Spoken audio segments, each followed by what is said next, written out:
Hello everyone, this is Rooftop Botanist here. Today I'll be showing you this plant. This is hibiscus flower and the scientific name is Hibiscus rosa cinensis.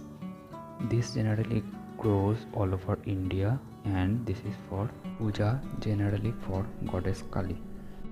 This is generally update 1 and today I'll be showing how I planted it and after some time I'll be showing the result. So this is the original plant that I have planted.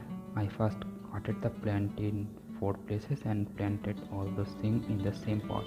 You can see the main structure, and after this, these are the older part that I have put it inside the soil and giving so water and fertilizer, they mainly chemical and organic, and hoping to grow into some more plants.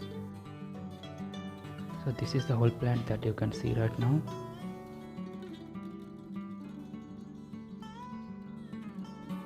This is the base, all of 9 of it, and this is the top, the splitted part.